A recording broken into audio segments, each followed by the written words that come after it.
சேதுசிம்ம நேயர்கள் அனைவருக்கும் வணக்கம். அதாவது இன்னைக்கான வெளியில் எந்த ஒரு விஷயத்தை நான் எடுத்து வந்திருக்கேன்னா, நம்ம தமிழ்நாட்டிலே இன்றைய நிகழ்வுகள், அதாவது செய்தி, இன்றைய நடைபெற்ற செய்திகளை வந்து நம்ம உங்களுக்காக எடுத்து வந்திருக்கேன். அப்படி வந்து என்னென்ன செய்திகள் பார்க்கறதுக்கு முன்னாடி நம்ம சேதுசிம்மை சேனலை வந்து சப்ஸ்கிரைப் பண்ணிக்கோங்க, லைக் பண்ணிக்கோங்க, முடிஞ்சளவு வீடியோ ஷேர் பண்ணுங்க, நம்ம சேனலை தெரியப்படுத்துங்க. முன்னாடி உங்களில் ஒருவனைகள் இருந்துச்சு, அது வந்து ஒரு சிலரோட விருப்பத்துக்காக வந்து ஒரு சிலர் விருப்பமும் கிடையாது. தெரிஞ்சவங்க வந்து தம்பி வேறு மாதிரி மாற்றி தம்பி நல்லா இருக்கும் அப்படிங்கிறனால சேதுசிம்மை சொல்லி வச்சுருக்கோம். அது நம்ம ராமநாதபுரம் மாவட்டத்தில் இருக்கோம். ராமநாதபுரத்தில் ஆண்டவரையும் வந்து சேது வைக்கணும். சரி, அப்படி நம்ம சேதுசிக்கு உங்களை வந்து வைக்க மாட்டேன் அப்படின்னு சொல்லி பேர் யோசனை வந்து சேதுசிக்கு சொல்லி வச்சுருக்கேன். நம்ம சேனலை வந்து எல்லாரும் சப்ஸ்கிரைப் பண்ணிக்கல.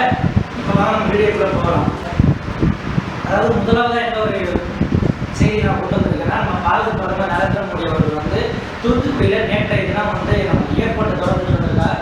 பழைய ஏர்போர்ட்டை வந்து புதுசாக புதுப்பித்து புதியதாக வடிவமைக்கப்பட்ட கட்டமைக்கப்பட்ட விமான நிலையத்தை வந்து திறந்து வந்திருக்காரு. அது விமான நிலையத்தை திறந்து வைத்தது இல்லாமல் இன்னொரு வார்த்தையும் சொல்லியிருக்காரு. அது வந்து மிக முக்கியமான வார்த்தை. அதாவது என்னன்னா, சுதந்திர போராட்ட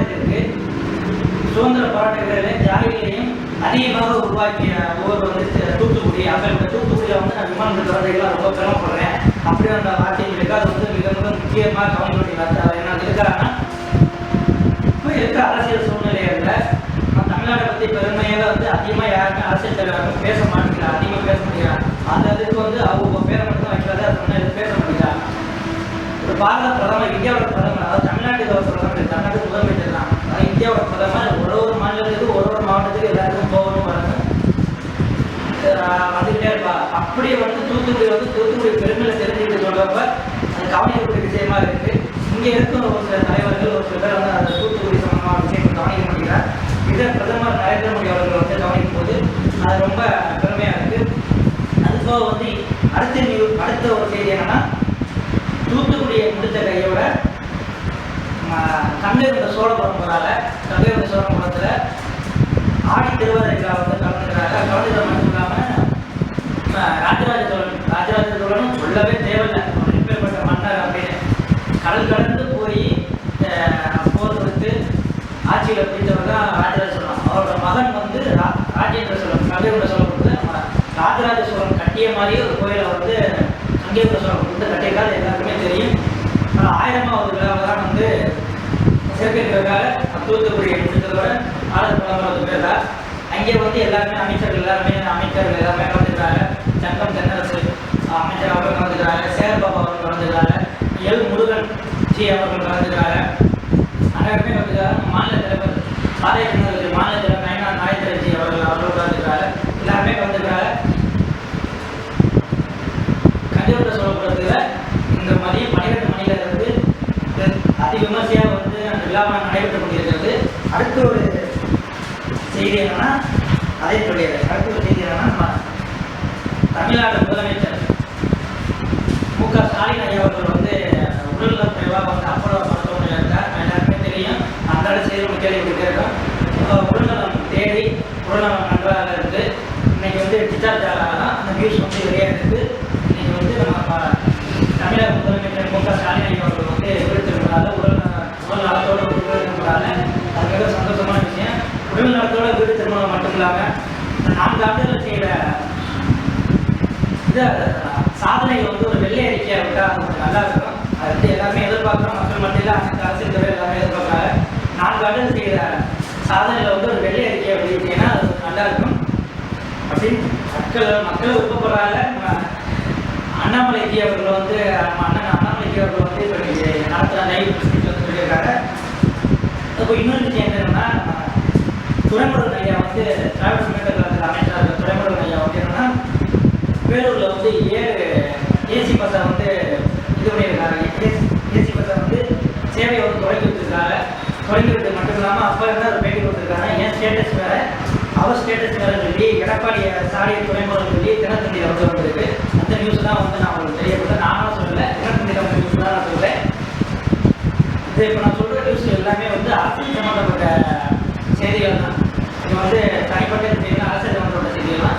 இதுக்கு அடுத்து வரதான் வந்து அடுத்தடுத்து நடக்கும் செய்திகள் என்னென்ன அப்படின்னு சொல்லி வரும்.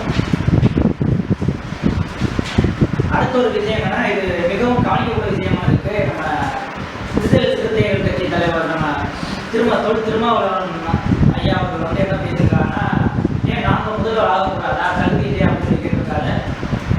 அது உங்களுக்கே தெரியும். நாங்கள் மக்கள் யாருமே சொல்ல வேண்டிய அவசியம் கிடையாது, உங்களுக்கே தெரியும். அது நீங்கள் இப்படி பேட்டியாக கொடுக்குறத விட நீங்கள் டேரெக்டாக போய் கேட்கலாம். எனக்கு முதலமைச்சர் வேட்பாளர் தான் எனக்கு வேணாம் அப்படின்னு சொல்லி நீங்கள் டேரெக்டாக போய் கேட்கலாம். அதுக்கான தகுதிகள் எல்லாமே உங்களுக்கு 100க்கு 110% எல்லாமே வந்து விடுதலை சிறுத்தைகள் இருக்குது. நீங்கள் டேரெக்டாக போய் கேட்கலாம். பேட்டி கொடுக்குறத விட நீங்கள் டேரெக்டாக போய் கேட்கலாம். இது வந்து உங்களை சாதனை சொல்லி என்ற ஒரு விஷயம் இல்லை. நீங்கள் கொடுத்த பேட்டிக்கு தான் வந்து நான் சொல்லியிருக்கேன். அதுவும் அந்த பேட்டியுமே நானாக வந்து சொல்லலை. அது நீங்கள் வந்து தினத்தந்தியில் வந்து தினத்தந்தியில் வந்திருக்கு. நீங்கள் வந்து கொடுத்த நான் சொல்லியிருக்கேன். வேறு எதுவும் இல்லை. நீங்கள் டேரெக்டாக போய் கேட்கலாம். நான் இது பண்ணக்கூடாதா, எனக்கு தூரம் தகுதி இல்லையா அப்படின்னு கேட்கலாம். அடுத்த ஒரு விஷயம் வந்து என்னென்ன அரசியல் சம்பந்தமான விஷயங்கள் அடுத்த இடத்துல வரும்போது, முதலமைச்சர் மு.க. ஸ்டாலின் ஐயா வீட்டுக்கு வந்து வெடிகுண்டு மிரட்டல் வந்ததா வந்து நியூஸ் வந்திருக்கு. அதாவது நம்ம தமிழ்நாடு முதலமைச்சர் மு.க. ஸ்டாலின் ஐயா வீட்டுக்கு வந்து வெடிகுண்டு மிரட்டல் வந்ததா வந்து நியூஸ் வந்திருக்கு. அதை பற்றி பார்க்குறோம். இதுக்கான தகவல் வந்து இன்னும் அடுத்த வாரம் தினத்தில் வந்து எதிர்பார்க்குறேன். அப்படி வந்துச்சுன்னா அந்த அப்டேட்டே வந்து நான் உங்களுக்கு தெரியப்படுத்துகிறேன். அதுபோக அடுத்த ஒரு செய்திகள் வந்து என்னன்னா, சென்னையில் சட்டவிரோதமாக தங்கியிருந்த இலங்கையை சேர்ந்தவர் கைது. நம்ம டூரிஸ்ட் நம்ம படம் பார்த்துருக்கோம். அதில் எப்படி இலங்கையிலிருந்து அகதியாக வந்து தங்கியிருந்தாலோ அது படங்கிறது வேற. நம்ம டேரெக்டாக ஒரு விஷயம் அவங்க தவறு நடக்கிறத வந்துச்சுன்னா அவங்க விசாரணை வந்து எல்லாருமே உள்ள மட்டத்துக்குள்ளே கொண்டு வரணும். யாராக இருந்தாலும் கொண்டு வரணும். எப்படி திருப்பணத்தில் அஜித்குமார் கூட வந்து சிபிஐ வந்து எப்படி எல்லாரையும் டீ கடைக்காரது எல்லாரையும் விசாரணைக்கு டாக்டர் எல்லாரையும் கொண்டு வராங்க. அது மாதிரி விசாரணைகள் கொண்டு வர தப்பு கிடையாது. அது சட்டவிரோதமாக தங்கியது வந்து மிகப்பெரிய குற்றம். சென்னையில் சட்டவிரோதமாக தங்கியிருந்த இலங்கை நபரை வந்து கைது செஞ்சிருக்காங்க. அடுத்த அரசியல் சம்பந்தமான விஷயங்கள் அப்படின்னு எடுத்துக்கிட்டோம்னா, திமுக செய்யும் அவருக்கு வந்து கம்யூனிஸ்ட் கட்சிகள் வந்து துணை போகுது அப்படின்னு சொல்லி எடப்பாடி சொல்லியிருக்காங்க. அது எதுக்காக சொல்லியிருக்காருன்னு தெரியல. அந்த விளக்கமும் இதில் போடல. அதை பற்றி இப்போ அடுத்த ஒரு வீடியோவில் பார்ப்போம். அது சம்பந்தமாக ஃபுல் வீடியோ நான் போகிறேன். அதில் இந்தியா கூட்டணியிலிருந்து வெளியேறுவது ஆம் ஆத்மி கட்சி அணிவிப்பு. எல்லாமே ஆம் ஆத்மி கட்சியில் தெரியும். இப்போ டெல்லியில் வந்து பாலிடிக்ஸ் ஆட்சி இருக்குது. முன்னாடி வந்து ஆம் ஆத்மி வந்து ஆட்சி செஞ்சுருந்தாங்க. இப்போ ஆம் ஆத்மி தோல்வி அடைஞ்சு அடுத்த டெல்லியில் வந்து ஆம் ஆத்மி நம்பிக்கை போய் இப்போ ஆம் ஆத்மி தோல்வி அடைஞ்சு இப்போ பாரதிய ஜனதா கட்சி ஆட்சி அமைச்சிருக்காங்க. அப்படி இருக்கும் பட்சத்தில் வந்து ஆம் ஆத்மி கட்சி வந்து ஆல்ரெடி வந்து இந்தியா கூட்டணி வந்து உங்களுக்கு தெரியும். காங்கிரஸ் கட்சி, அதாவது இந்திய தேசிய காங்கிரஸ் கட்சியோட அனைத்து ஒரு கூட்டணியில் இருக்க திமுக, நம்ம ஆம் ஆத்மி கட்சி, மம்தா பானர்ஜியோட கட்சி, அப்புறம் கம்யூனிஸ்ட் கட்சி எல்லாருமே வந்து அந்த கூட்டணியில் இருக்காரு அப்படிங்கிறது எல்லாமே தெரியும். அப்படியே அந்த கூட்டணியில் இருந்து ஆம் ஆத்மி கட்சி விலகு தான் வந்து அரவிந்த் கெஜ்ரிவால் வந்து அறிவிச்சிருக்காரு. அடுத்து இன்னொரு விஷயம் வந்து என்னன்னா, தமிழ்நாட்டை மராட்டிய சென்னை ஹைகோர்ட் தலைமை நீதிபதி ஸ்ரீராம் அப்படின்னு சொல்லி நியூஸ் பண்ணிருக்கு. அதுக்கான விளக்கம் வந்து இருக்குது. அந்த விளக்கத்தை நான் முழுசாக படித்த தெரிவிக்கிறது சொல்லுங்கள். அதாவது என்னன்னா, 9 மாத காலம் வந்து பணியாற்றிருக்காரு சென்னை ஹைகோர்ட்டில். இப்போ வந்து அடுத்து ட்ரான்ஸ்ஃபராகி அடுத்த ஒரு இடத்துக்கு போகிற பட்சத்தில் அதோட பெண் வழக்கறிஞர்கள் வந்து அதிகமாக ஆஜராகிறாங்க. ரொம்ப சந்தோஷமாக இருக்குது. தமிழ்நாட்டில் வந்து பெண் வழக்கறிஞர்கள் வந்து என்னோட தெரியல இவ்வளோ பேர் வந்து ஆஜராக இதுதான் முதலையா இப்போ நான் பார்க்குறேன். அவங்களோட பணியில் வந்து இப்போ சிறக்கணும், இன்னும் நிறைய பேர் வந்து ஆஜராகணும், நிறைய பேர் சட்டம் பயிரணும் அப்படின்னு சொல்லி நீதிபதி ஸ்ரீராம் ஐயா அவர்கள் வந்து தெரிவித்திருக்காங்க. அதுபோல் நம்ம தமிழ்நாட்டையும் பாராட்டிருக்காங்க. தமிழ்நாட்டில் ஒரு கல்விவாய்ச்சி கொடுத்தது தமிழ்நாட்டையும் பாராட்டியிருக்காங்க.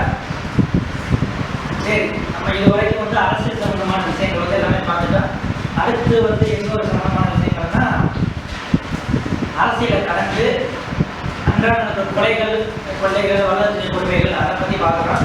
அப்படி என்னன்னா, தூத்துக்குடியில் மாதிரிப்பட்ட மனுஷங்க கோயம்புத்தூர் மாவட்டத்தில் இரும்பூர் கிராமத்தை சேர்ந்த தமிழரசி என்பவர் வந்து திருமணம் பண்ணியிருக்காங்க. நார்மலாக காதல் திருமணம் கிடையாது. நார்மலாக எல்லாம் பத்திரிக்கை வச்சு எல்லாருக்குமே சொந்த திருமணம் பண்ணியிருக்காரு. அப்படி கல்யாணம் பண்ணி 4 வயசுல ஒரு குழந்தை இருக்குது. இப்போ ஒரு கணவர் வந்து பிரிஞ்சு போயிட்டாரு. அதை டைவர்ஸ் கொடுத்துட்டு போகல. ஒரு கணவர் வந்து பிரிஞ்சு போயிட்டாரு. பிரிஞ்சு போனோன்னே கள்ளத்தொடர்பில் இருக்காரு. கள்ளத்தொடர்புனா எல்லாமே தெரியும். எல்லா விஷயமும் பார்க்கலாம். கள்ளத்தொடர்புனா என்ன, கள்ளக்கடலை என்ன. அப்போ இந்த கள்ளக்காதலுக்கு வந்து இடையில இருக்கிறதுக்காக குழந்தையோட கழுத்தை நெரிச்சு, அதாவது இந்த குழந்தையோட கழுத்தை நெரிச்சு கொண்டுருச்சு இந்த பெண்ணு. இது என்ன, இது தமிழ்நாடு வந்து இன்னும் பலர்களே இன்னும் இப்படி இது சம்மந்தப்பட்ட பல கொலைகள் எல்லாமே நடந்துகிட்டே இருக்குது. இதெல்லாம் வந்து நடவடிக்கைங்கிறது ஒரு தண்டனைகள் வந்து தீவிரமாக வந்தால் இப்படிப்பட்ட கொலைகள் எதுவுமே வந்து நடக்காது, எதுவும் நடைபெறாது, நடக்காது.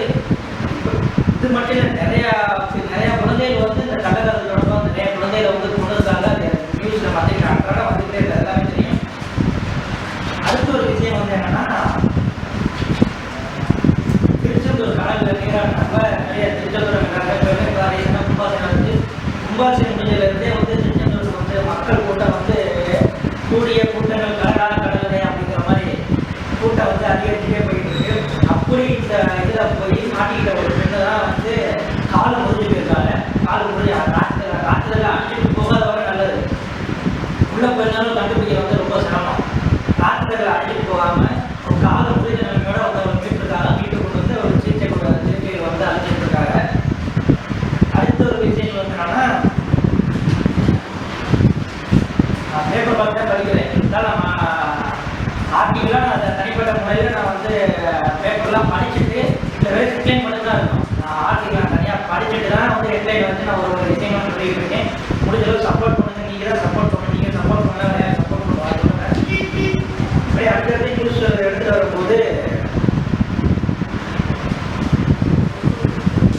அடுத்தடுத்து நியூஸ் எடுத்து அடுத்த என்ன பண்ணுறதுன்னா, வரதட்சணை கொடுமை புகார் சொல்லி ஒரு நியூஸ் இருக்குது. அது தெளிவாக போடலை, தெளிவாக போடலை. என்னன்னா காவல் பூவாலும் பணிகட்டி கொடுங்க, யாரும் எனக்கு தெரியல, அது மிஸ்டேக் தான் எப்படி போடலாம், தெளிவாக போடணும்.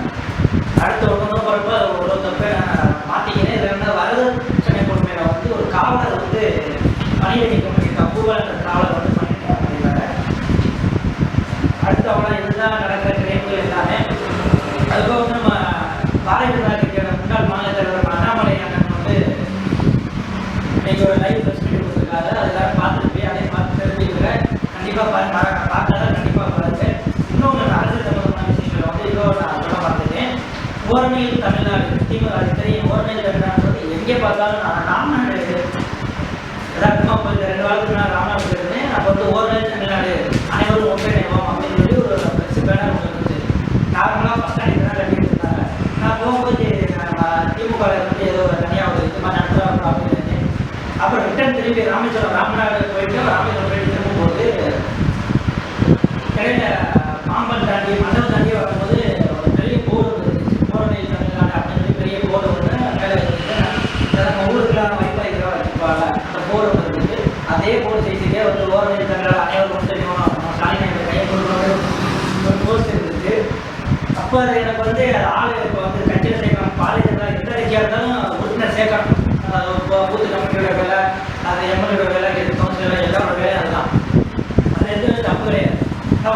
ஓடிபி வாங்கி நம்பரை ஃபோன் பண்ணுங்க, ஓடிபி நம்பரை சொல்லுங்க அப்படின்னு சொல்லிட்டு அந்த ஓடிபி வாங்கி உறுப்பினர்லாம் சேர்த்துருக்காங்க. அந்த உறுப்பினர் சேர்க்கறதுக்கு வந்து தடை விதிச்சிருக்காங்க நம்ம ஹைகோர்ட்ல இருந்து. இது உங்களுக்கு எல்லாருமே தெரியும். தமிழ்நாடு வந்து எப்படிலாம் சேர்க்கறாங்க வைக்கிறாங்க அப்படிங்கிற ஒரு நான் கட்சி எந்த ஒரு கட்சியும் நான் குறை சொல்ல.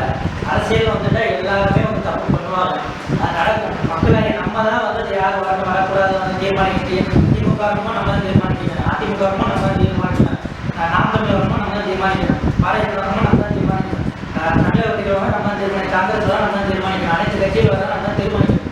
மக்களோட கை தான் இருக்குது, மக்களோட கையில் தான் அது இருக்குது. அது ஒருத்தர் வந்து 2027 10 மாதத்தில் எலெக்ஷன் வரும்போது அது எல்லாமே நீங்கள் தான் பார்த்து எல்லாருமே சில கட்சி தரப்ப எல்லா கட்சிகளும் நீங்கள் தான் தரமான பாடத்தை வந்து நீங்கள் கற்றுக் கொடுக்கணும். எடுத்தடுப்பில் வந்து அரசியலை சாதிக்கணும்னா வந்து அது கண்டிப்பாக முடியாது. அதை ஒன்று படிப்படியாக நம்ம வளர்ச்சி தான் வந்து எந்த ஒரு கட்சியாக இருந்தாலும். அதே மாதிரி தான் நம்ம வைஷ்ணவி அக்கா வந்து இப்போ புதுசாக ஒரு கேஸ் கொடுத்துருக்கா. தமிழக வெற்றி கழக தலைவர் விஜயநகரில் வந்து கேஸ் கொடுத்துருக்காரு. இது மாதிரி வந்து தலைவர் இது மாதிரி இப்பெல்லாம் வந்து ஆபாசமான சித்தரிக்கிறா வைக்கிறா அப்படின்னு கட்சின்னு வந்துட்டா கட்சின்னு வந்துட்டா அவங்க தொண்டர்கள் பண்ணுற அந்த எந்த ஒரு இதாக இருந்தாலும் பண்ணுவாங்க, அது நடக்கும். எந்த ஒரு கட்சியாக நடக்கும். அவங்க பண்ணுற இழுப்பறைகளுக்கு மிஸ்டேக் வந்து அந்த கட்சியின் தலைவர் வந்து பொறுப்பேற்க முடியாது. அவர் ஆல்ரெடி சொல்லிட்டாரு, டேரக்டாக சொல்லிட்டாரு. அப்படி பார்க்கும்போது தொண்டர்கள் பண்ணுறது வந்து தலைவர் வந்து பொறுப்பேற்க முடியாது. தலைவர் ஆய்வுதான் சொல்லலாம். அதுக்கு கொஞ்சம் தலைவர்களை கேட்டு கொடுத்தாலும் கேஸ் நிற்காது அப்படின்னு சொல்லி இங்கிலீஷ் சொல்லியிருக்காங்க. இந்த ஏகப்பட்ட விஷயங்கள் நடந்துருக்கும் போது நம்ம வைஷ்ணவி மட்டும் டேரெக்டாக போய் விஜய்